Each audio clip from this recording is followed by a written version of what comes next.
د غمخوار صاحب په افتخار چکچکې وکوئ ورته وټکوئ خو زه یې لیلا ته وایم چې مه وایه لیلا مه وایه لیلا زه وایم چې ووایه لیلا څه ده په ما وکړو د دومره خو سړی پوښتنه کوي نو پرېږده چې ونه وایې لیلا دغسې لیونی ښه دی چې ګرځي په صحرا مه وایه لیلا ښه خیر په هر صورت خوسی صاحب نه یو جهان مننه کوو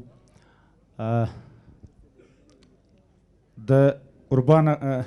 فارسی بگم پشتو بگم نمیفهم مهرباني هر یوه چې وایې ووایه ښه سندره خو پښتو واله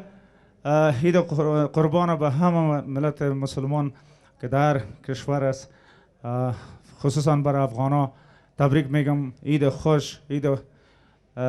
د صلح نه ډکه اختر د مینې و محبت نه ډک اختر ټولو افغانانو ته غواړم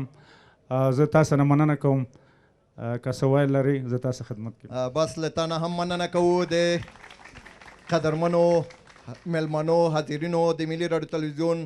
قدرمنو لیدونکو په نمایندګۍ دا چې راغلی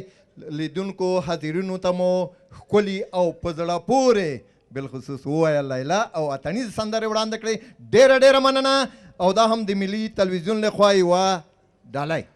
یار زنده صحبت باقی قربان په افتخار یې چکچکې وکړئ مهرباني صاحب ډېره ډېره مننه مننه صاحب